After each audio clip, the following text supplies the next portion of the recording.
What is up, everybody? Welcome back to the Crypto Sherpa Show, where I cover the latest cryptocurrency news articles just to keep you informed on what is going on. And what is? Are you guys scared? Are you guys shaking out? Did the $88,000 or $89,000 dips of Bitcoin scare you? Hopefully not. I'm still holding. I don't plan on selling because, again, I feel like I'm just watching the market right now, seeing where we go. Like, a lot of people online just keep talking about, oh, it's the bear market. I'm telling you guys. So this is a start. So you got a lot of people shaking out the market news wise, where people think like, yeah, like the cycle's here. So we hit our bull run. 126 was our top. So expect the next 3 years. So some people out there, traders anyways, are taking some of their, not taking their profit, but they're moving their portfolio. Like some are moving 30% into like a stable coin or something. Maybe they're selling. Some are doing 5%. Everyone has a different strategy going on right now. Me, I'm still hodling because I still have the hopes that we're going to have a nice end of the year price rise. So I'm just watching the market, seeing where we go. Again, we still don't know if we are in a traditional cycle still. Sure, they're using like technical analysis, following the Fibonacci chart, but again, times are changing out there. But I'm not scared. Hopefully you guys aren't. And if you are, just step away. Don't bother looking up about the price. Like, the price is irrelevant. The only thing you should be paying attention to is how much Bitcoin you actually have and accumulating that side. So as long as that number is going up, you're solid. And then however you want to take advantages of it, like, oh, we had a dip. So if you like bought yesterday at 89, waited, and then has sold a little bit at 94, not sold, you move to USDT, and then you just wait and see. Maybe we do have another 80% dip, and then you buy more. So it doesn't matter how your strategy is, or you can just dollar cost average your way down, up, do the Michael Saylor way, and just, I don't see that's the best strategy there. Whether it's high, whether it's low, you're just dollar cost average. I think that's the best strategy out there. But let's go over the news and what is going on in the crypto space today, and also the crypto club news. Yeah, there's a lot of stuff going at the Bitcoin Ben Crypto Club this Thursday here in Sarasota. Come to our Crypto and Gratitude meetup. It's going to be a potluck night at 6 p.m. Thursday. Join us as we come together to talk about what we're thankful for and share insights about crypto space and enjoy some great food together, like a Friendsgiving potluck. So if you're in the Sarasota club on Thursday night, come on down. We'd love to have you here. If you're in our Nashville location and you want to meet Bitcoin Ben, they usually do their Bitcoin 101 meetups at the last Thursday or the second to last Thursday of the month. But yeah, this one's going to be special. You got Bitcoin Ben there. Todd and Janet ordered some great food to come to the event. We're going to talk about the basics of Bitcoin, and plus you can meet Bitcoin Ben. So we have 2 Friendsgivings going on this week. And then also, if you're in Dallas on Saturday, every Saturday morning, they have a crypto and coffee meetup. Every Saturday, 10 a.m. at the Bitcoin Ben Crypto Club. The Dallas location is at 8920 Court Road, Plano, Texas. Join us for some free coffee and crypto talk. What a better way to start the day. But that's the news going on with the crypto club. Now, there's some other stuff coming down the road too. Like, we're working on price changes too. Some may be active right now. We're just trying to make it an easy access for you to be involved in our program. So if you go on our website, thebitcoinben.io, it's kind of, the name is not correct right now. I think it says virtual membership. That's going to be our programs membership, where you gain access to all of our club programs, whether it's the no KYC Bitcoin, or better way to say it is the confidential Bitcoin purchases, home to hodl, loans for Bitcoin, and then we're even lowering our price on our club memberships, plus an extra premium tier level, where if you want to, like, say, bring a friend, family, every time you come in, we got some changes going on. So definitely take a look at our website, go to bitcoinben.io, and let's continue on with the news. So, like, who is buying the dip? So everyone is so scared out there panic selling. El Salvador, the first country to make Bitcoin legal tender, is buying like crazy. El Salvador just bought $100 million in Bitcoin, which is nearly 1,100 Bitcoin, while everyone else is panicking at these price levels. A nation state of buying the dip with 9 figures of conviction. Say what you want about this sentiment, but when governments are stacking Bitcoin on red days, it tells you exactly where this is all heading. And here's that chart. He even posted a Twitter post going, whoa, showcasing how much we just bought. And President Nayib Bukele is like sticking to what he said 4 years ago. Like, this was a tweet on September 20th, 2021. They can never beat you if you buy the dips. And he did tweet, this is presidential advice here in the club. And we're not financial advice. We can't give financial advice, but that is a presidential advice saying you should buy Bitcoin 4 years ago. And he is still following through with that. So he's still buying, and there's still a bunch of other places going on there. Countries, government institutions, even big whales. They're still accumulating right now, and they're probably doing it at the over-the-counter style because, again, everything, this price fluctuation, this market's hitting like the exchanges out there, causing the price dip. But when these guys are accumulating, they're going over-the-counter to keep that price level. But yeah, so big guys are still buying. That's why I'm still watching the market, see where we go, because, again, we could be in a 4-year bear cycle where we're just waiting until the next halving, or we can go up from here. So just watch the market. Now, other news which happened today, there was another outage with Cloudflare. So if you were trying to use, say, ChatGPT, Patreon, these are 2 accounts I had noticed this morning. I'm hearing even Coinbase had some outage. Well, yeah, Cloudflare had an outage, and you were getting something like change.cloudflare.com, like fix this problem. So a lot of people were having some issues right now, and let's just talk about this really fast. If you were trying to access an exchange and it wasn't working, but people always keep bringing this up too with Bitcoin, like the entire internet just went down, but Bitcoin is open 24/7. Cloudflare, this looks like they just threw that over AWS, because last month we had that outage that went on too, which hindered a lot of users. But let's hear about what's going on right now with this outage. So many users reported not having access to websites, including Coinbase and blockchain.com, and social media platforms after Cloudflare reported an internal service degradation. Now, Cloudflare, the company responsible for providing network services, websites, and platforms across the internet, reported disruptions which removed access to the front end of many cryptocurrency websites and communications through social media. In a Tuesday update to its system status, Cloudflare said that it had implemented a fix after reporting an internal service degradation. Now, this happened at 11:48 a.m. UTC time. They say that we believe this incident is now resolved, to Cloudflare in an update on its status, and we are continuing to monitor for errors to ensure all services are back online. And yeah, so this is what errors were really getting, like Cloudflare global network experience issues. Well, I was getting something else when I said it. It said like change the settings on your cloudflare.com, and there was nothing to do. I just had to wait on it. But the disruption affected many users trying to access the front end of sites, including X, TruthSocial, Coinbase, Blockchain.com, Ledger, BitMEX, Toncoin, Arbiscan, and DeFi Llama. So lots of platforms were just not working. And that kind of sucks when you're like, especially you're a trader and you want to take advantage of like the DeFi Llama page or some of these websites out there where you're looking for actual data coming in to come up with a conclusion for your trade or whatnot. So yeah, it sucks when these sites are down, but some sites, including Kraken, reported before many others that it fixed had been implemented and appeared to restore access. Now, other platforms like Blue Sky, Reddit appear to have been unaffected by this outage. But so some people weren't affected. Some exchanges and platforms really were, and you just couldn't gain access to it, which is why we always like saying, like, keep your coins off the exchanges, because say, what if your coins was on Coinbase and you really needed to make that sell right now? It's like oh dang it, prices are, especially right now, like prices are going up, like I want to make that sell. Oh, sorry, Coinbase is down, you can't move it.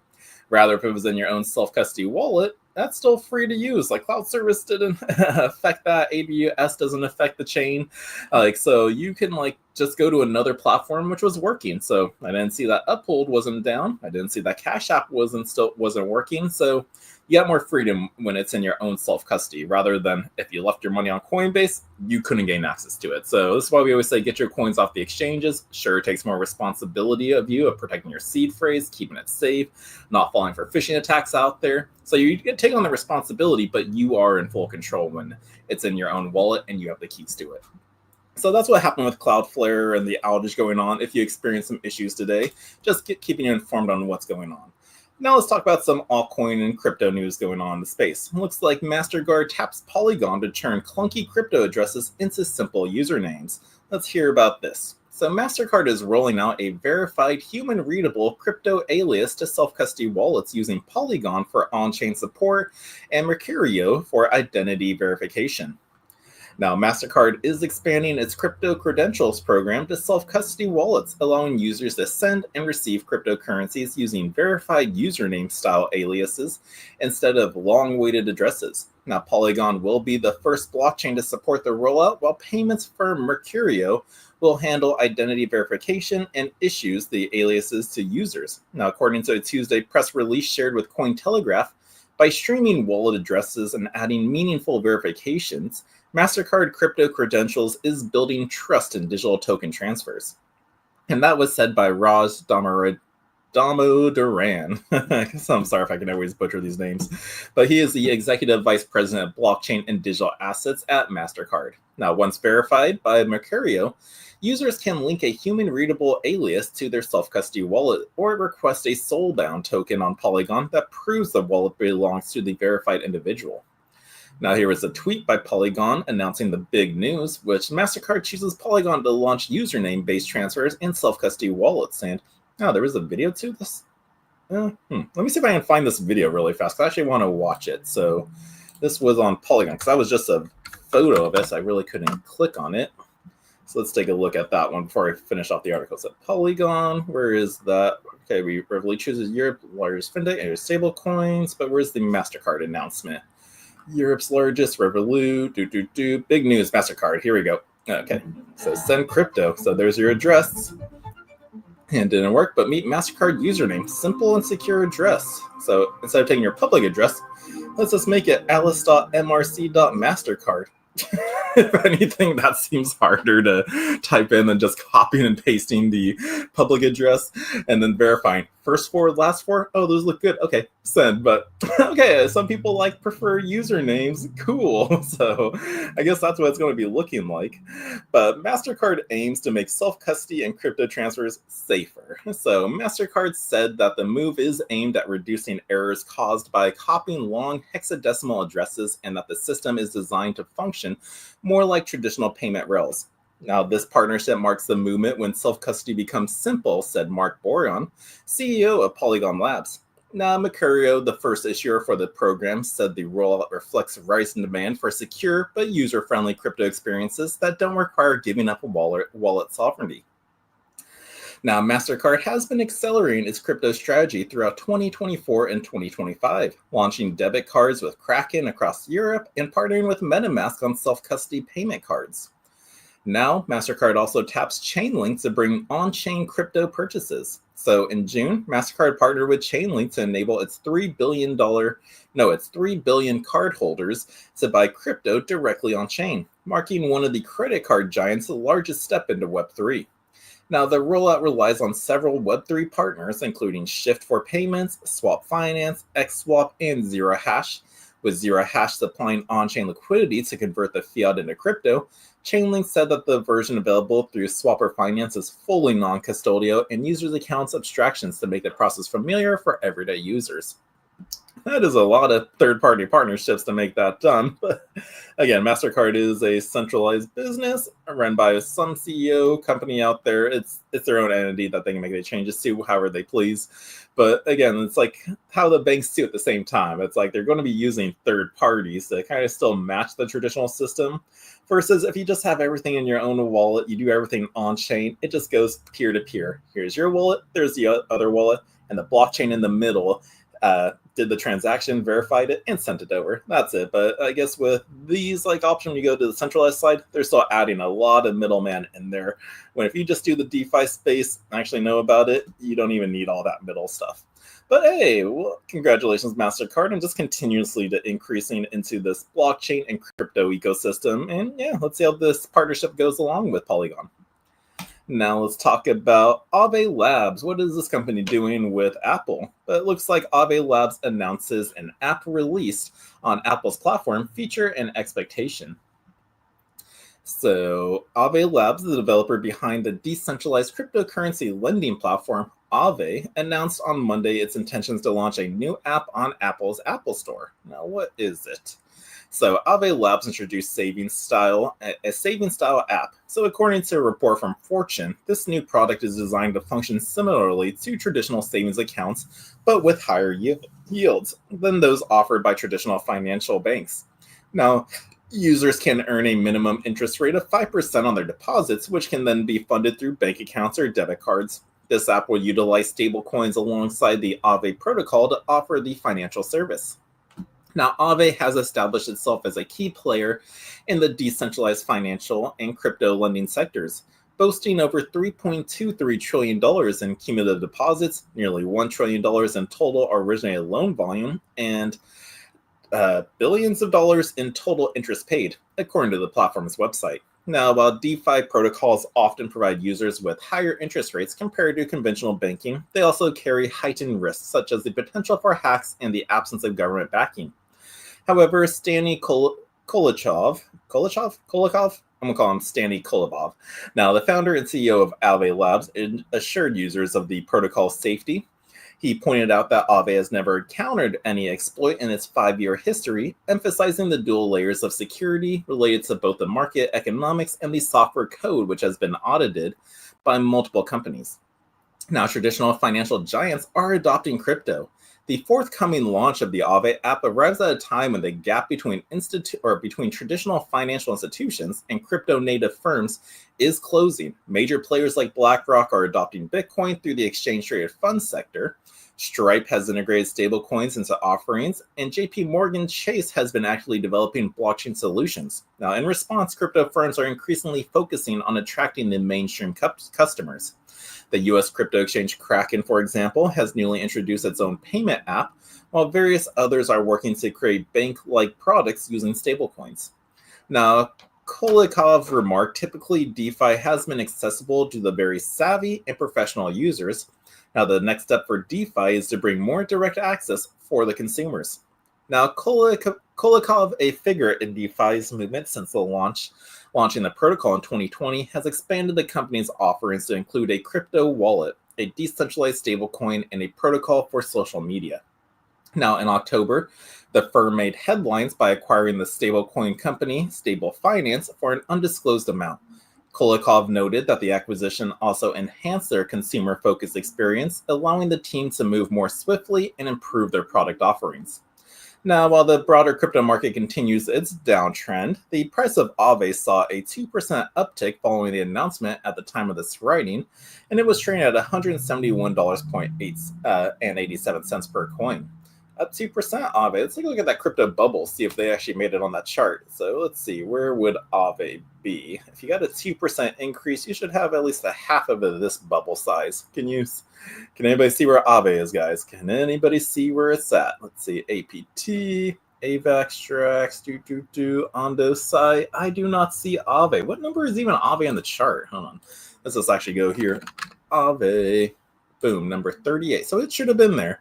Right now, yeah, it's at $178, so it's up since that article was written. So that's bullish news for that token. But yeah, so that's actually pretty cool. Let's see how this app actually plays out. There was no photos of it, no like Twitter post about it. So again, when we get more information on it, I'll let you know how it plays out. Is it a good savings tool or not? So let's just wait and find out. Now, what else is going on in this crypto space right now? Again, there's not so much Bitcoin news going on out there, just a lot of altcoins and also just companies acquiring like more businesses, or they're investing in articles or investing in like lending protocols. But this next article is Lloyds Banking Group acquires a digital wallet provider, Curve, for 120 million euros, pounds. Again, I'm terrible with this. Just use the US dollar simple, or better yet, just use Bitcoin's price. I'd rather see how much they paid in Bitcoin. But yeah, so Lloyds Banking Group acquires digital wallet provider Curve for 120, I'm going to say pounds. I'm going to say pounds. Am I wrong? Okay, guys, I got to correct this. I got to see them. What is this? So let me go to Google. What is this sign? Let's see. I'm so bad with the so is this some for the British pounds? Okay, it's the pound. So Lloyds Bank acquires Curve for 120 million pounds. There we go. Got to be correct with you guys.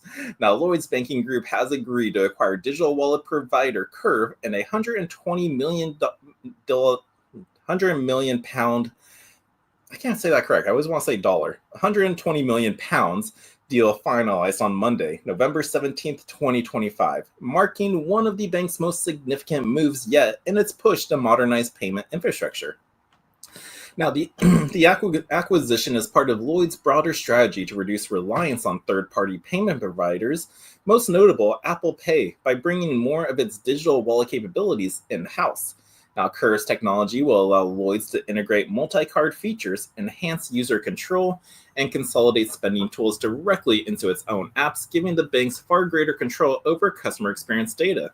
Now that's cool that they want to be in more control of what's going on, not relying on third parties. Because did I just say that with that Mastercard like partnership with Polygon? Like there's still like at least 4 or 5 companies that have to deal with making people to be able to make those purchases. Wait, was that with Polygon or was that with MetaMask? I think it was MetaMask purchases.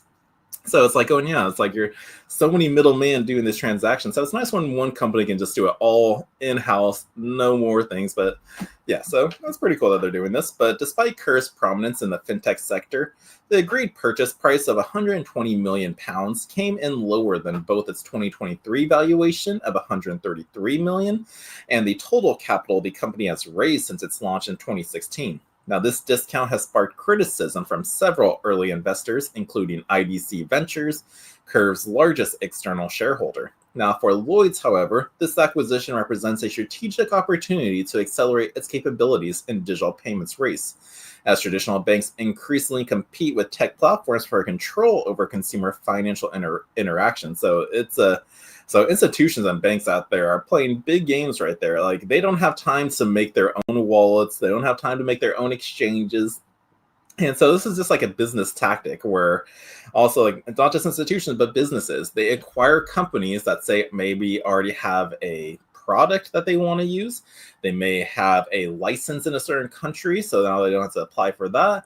Or there's probably so many other reasons for it too. But this is how businesses like just progress further in the space. Because again, it's a fight for who's going to be first really in the space on who's going to adopt this technology the quickest, make it easy for users to use. So there, all these banks, institutions, and countries and governments are fighting. So far with our private key capital bank, if you want to look more into that, it's like we are the first Bitcoin-backed credit union in El Salvador with some branches going to be opening up here in the United States with each one of our clubs. So we've already handled like a bank where you are actually in full custody of your crypto, where you get your own private keys. So if anything ever happened in, say, in El Salvador, dead man switch, boom, you still have your private keys and access to all your Bitcoin on there. Plus you're earning 4% in your savings account there by holding the Bitcoin.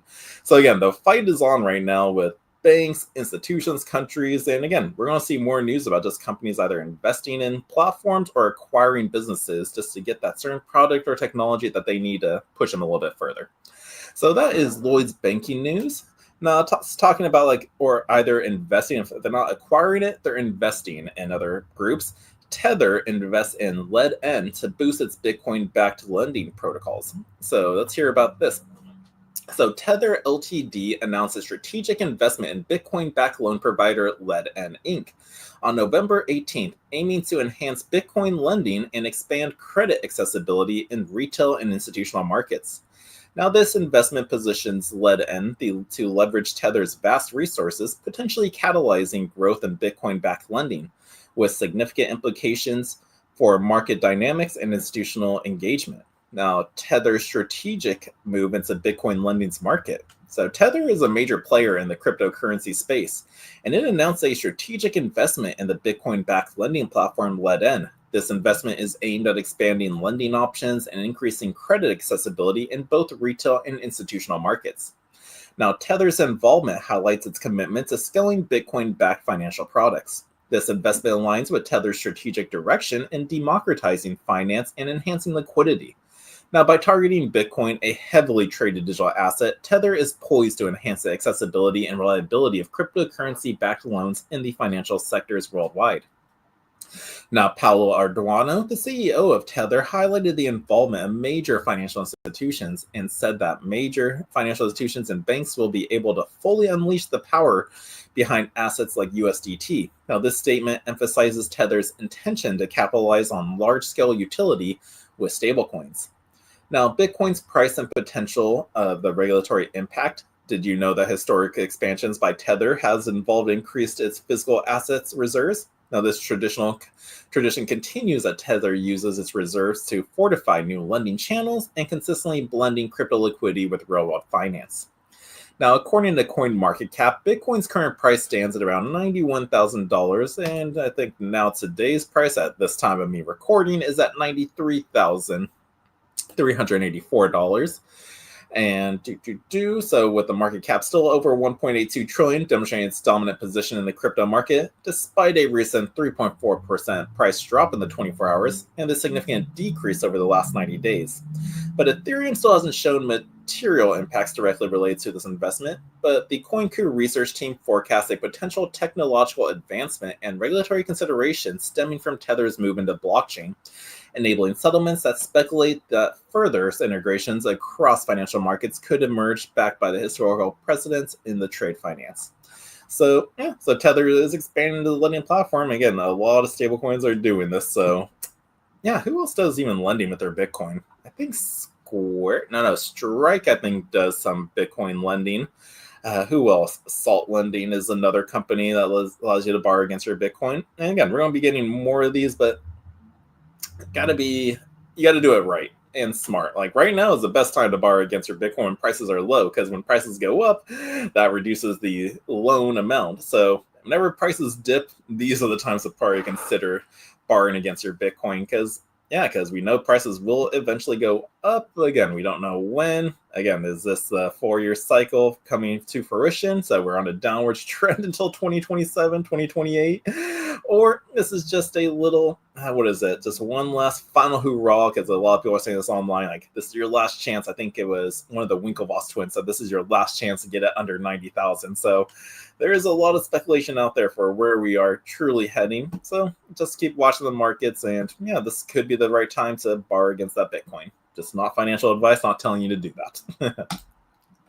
Now let's move into our final 2 articles, which is kind of fun news. It's downer news. It's not great news in the space, but blockchain analysis platform DappRadar to shut down its operations, and it's citing financial strain. So we're in that part of the market now where companies are shutting down and laying off customers, because that's usually a tell of the bear market too, when we get articles like these, like when exchange is shut down. Not this type of platform. This was a site used to do some research. It was like a tool you can use to see what like DeFi platforms are doing well, what their liquidity is like, I believe. So this is like not the bearish news. Like once you start seeing exchange shut down or layoffs start happening, then we're in a true bear market. But market headwinds appear to have hit analytics firm hard, squeezing revenue and cost, prompting DappRadar's founders to call the shutdown difficult but necessary. So DappRadar, a mainstay of Web3 analytics and discovery since 2018, will shut down operations, saying that the platform has become financially unstable despite exploring alternatives. In a message to users on Monday, founders Skirmantas Januskas and Dunica Dragos said that they will begin winding down the site and associated services in the coming days, including the tracking of blockchain and decentralized applications. They added that the details about the DAO and the Radar token will follow in community channels, with decisions still to be made, and the community invited to take part in the process. And here is the tweet from DappRadar. After 7 years, it's time to say goodbye. And here is the letter sent out to people. So we've made a difficult decision to shut down the DappRadar platform. Running a platform of this scale became financially unsustainable in the current environment. And after exploring every option, we had to make the difficult decision to wind things down. Now, when we started back in 2018, the space was still at the beginning, a few early dApps, a few curious builders, and a lot of open questions about where decentralized applications might go. And inspired by CryptoKitties, we built DappRadar to help discover and understand this new world. Hello, Baxter. Yeah, she's been on my lap. Now, we've been through the bull markets, we've been through the bear markets. We're proud to have helped millions of users discover dApps, do research, and learn through our content. We worked with hundreds of blockchains and thousands of developers and projects, and our data was cited by journalists, used in research papers, and shared in languages across the world. Now, blockchain can often feel chaotic, and our mission was to make it more understandable and trustworthy. Now, as we step away, we do so knowing that we did the right things, we stayed true to our principles, and we're a net positive to this industry. Now, in the coming days, we'll start winding down the platform, and part of the process will stop tracking blockchains and dApps and begin shutting down associated services. Now, regarding the DAO and the Radar token, this will be communicated separately through the usual DAO channels. There are still decisions to be made, and we want the community to be part of that discussion. Now, the mission is to help people explore and understand decentralized applications, and shouldn't end here. This web space still needs a home for discovery, and we hope some will fill the gap and carry the torch forward.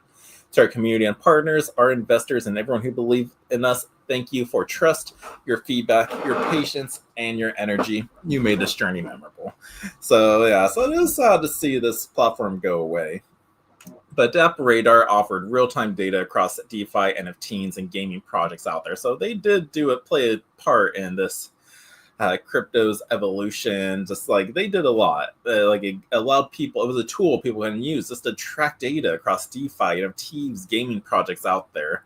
So it is sad to see them go, but they weren't the only ones out there. They were definitely the most popular. They were one of the popular ones. But it is sad to see these companies do that. But this has been a tougher market cycle, and it made analytics models harder to sustain. So funding did help fuel the growth, and DappRadar raised about $7.33 million across 2 rounds, including a $5 million Series A back in May of 2021, which was led by Process Ventures and Lightspeed Venture Partners. Now, with the participation from MasterCard Lighthouse, BallCap, Blockchain Ventures, JBIC, IG Partners, and Nordic Ninja VC, those funds went towards expanding data coverage and product features during a period when crypto's adoption and speculation surged, drawing more users to dApps and to the platform's rankings. Now, market conditions later turned tougher for analytics businesses tied to activity cycles, squeezing revenues and stretching costs. The founders said that the decision was to close was difficult but necessary, and they thank the community of partners and investors for their trust and patience and urge others to continue building tools for the decentralized application discovery. Now, with the shutdown, one of Web3's most recognizable data hubs exits the stage, leaving a gap for rivals and new entrants to fill as the industry searches for durable business models. So long, DappRadar. It was a pleasure getting to utilize you. I know I did utilize them at one point in my crypto journey just to check some data out there. But here's a salute to you.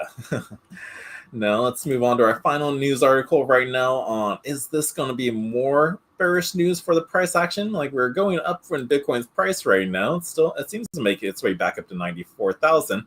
But will Mt. Gox's first Bitcoin movement in 8 months add to the Bitcoin selling pressure? So Mt. Gox did move some crypto, I think, over to Coinbase, but let's find out. So historic data shows that nearly every large transfer from Mt. Gox has had a negative effect on Bitcoin's price. Now, Bitcoin has been under a lot of pressure recently, with its price dropping to levels not seen since mid-April of 2025, amid the persistent negative trend. Now, one of the largest holders of Bitcoin had executed a major transfer that is capable of shaking the market further. According to a tweet by Look On Chain, the estate trustee of the defunct crypto exchange Mt. Gox has moved approximately $1 billion in Bitcoin within the last 24 hours. With the market already bleeding, the latest Mt. Gox transfer raises the question of whether Bitcoin will buckle under, intensifying selling pressure and decline further. Now, Mt. Gox makes big moves. So the last time Mt. Gox made a significant transfer was 8 months ago on March 25th, and Crypto Potato reported at the same time that the entity moved 11,501 Bitcoin, worth over $1.01 billion, from its cold wallet to 2 addresses. Following that, transactions were 2 others worth more than $77 million each. Now, since then, the cold wallet holding the defunct estate's Bitcoin has remained nearly dormant, only executing transactions worth less than $300 at a go, and about 7 hours before press time, the wallet suddenly moved 10,608 Bitcoin worth no less than $953.66 million. Now, this is a subsequent transaction from the wallet moved from 16.8 million worth of Bitcoin to another address. Now, in total, Mt. Gox has moved 10,793 Bitcoin, worth roughly $970.46 million. The 2 different addresses, the cold wallet still held $3.16 billion in the Bitcoin at the time, so they're still holding $3.16 billion in their cold wallet. But based on historical data, large Mt. Gox transfers have consistently proceeded to significant sell-offs. This is because the defunct exchange creditors tend to offload their assets as soon after their repayments are made. So over a decade after the collapse, Mt. Gox began repaying creditors in July of 2024. Although payments were scheduled to be concluded last month, the entity announced that it was moving the deadline to October of 2026. The estate trustee cited incomplete procedures as a reason for the change in its plans, and this means the Bitcoin market will witness more large transfers from wallets tied to the defunct entity in the coming months. Now, will Bitcoin dump further because of this? I don't know. Maybe not. Mt. Gox may only be conducting some internal shuffling arrangements for the ongoing repayments rather than immediately dumping the asset. However, past data does show that nearly every large transfer from the entity has led to a significant plunge in Bitcoin's price. Data from CoinMarketCap shows that Bitcoin has tumbled over 6.6% from 95,000 to 89,300. It looks like we're coming back up to the 95,000 mark. So hopefully that was the last time anyone could get Bitcoin under 90, but we'll still wait and see if it goes down to 80. But yeah, just watch the markets, what's going on. But although the asset had rebounded to 91,000 at the time of this writing, Bitcoin moves from wallets tied to Mt. Gox could trigger a deeper correction. So just keep this in the back of your mind. If you see the price go down a little bit more, just go, Black or Mt. Gox did move some Bitcoin over. They're going to do some repayments again. So they may, and the people who get their repayments back may finally want to take some profit or just sell it. I can't really say profit. I was really going on that because, again, like they're not getting paid what they had in their actual account back in the day. So if they had like one whole Bitcoin, but the price was at $5,000, they're not getting one Bitcoin back. They're getting the $5,000 back. So whatever the price was at the time in Bitcoin. So I really can't say the people who get their money back isn't getting a profit out of it. That's for sure. So we'll see what they do and how this is going to affect the price a little bit more. But that is it for the news, guys. Let's see. We are at a 15 extreme fear. So it is bloody in the street. And when people are fearful, that's when you want to buy, guys, because the market's due for a correction. Oh, wait, no, that's greedy. When people are greedy, market could be due for a correction, so you want to be speculative. But right now, we're in extreme fear territory. You just want to keep buying. And again, not financial advice, at least dollar cost average. Just don't go all into it because there could still be another dip down to 80,000. But dollar cost average, buy some today, buy some on Friday, or buy some every 2 weeks. But just like don't do it all in there, because when you dollar cost average, you may have a lower entry point. Like if we're at these prices, that'd be pretty nice if your dollar cost average was like $95,000 when Bitcoin's valued at 126, 150,000. I still think we were going to go there. So that's why I'm just watching the market for the rest of this month in December. And I want to see where we end up. But institutions, big banks, countries are still buying. And yeah, so everybody have an awesome Tuesday. I got to go get ready for our crypto class today. We have Steve Blanca from our Nashville club going to be hosting it. And we're talking about crypto and geopolitics. So lots of great classes we offer at the Bitcoin Ben Crypto Club, so consider signing up. We got new prices, so what's to stop you? So everyone have a great day, and I will see you tomorrow with some more crypto news. Peace. What if I told you a truck driver cracked the code to building a crypto empire? Meet Bitcoin Ben. He went from driving 18-wheelers to creating 6 different ways for regular people to stack Bitcoin and build wealth. This isn't just another crypto course. This is a complete ecosystem where you earn while you learn. First up, the confidential bulk purchase program. Get Bitcoin at wholesale prices through group buying power. Then there's Home to HODL. Convert your home equity directly into Bitcoin instead of cash. Need funding? The Loans for Bitcoin program gets you the capital to buy more crypto. Want passive income? Private Key Capital puts your Bitcoin to work. Hungry for something different? Bitcoin Ben's tokenized beef lets you invest in real cattle backed by blockchain technology. And if you want to mine? Bitcoin Ben's mining program gets you started with the right equipment and knowledge. But here's the kicker. Bitcoin Ben's Crypto Club pays you to learn. Earn 10% on direct referrals, 5% on second level, 2% on third level. This might be the only membership where you make more than you pay. Ben went from 10 years behind the wheel to becoming the world's most unlikely crypto expert. Now he's sharing everything through live training, community events, and proven systems that work. Ready to stop watching from the sidelines? Join Bitcoin Ben's Crypto Club today and start stacking sats while building your financial future. Your truck driving days are over. Your crypto empire starts now.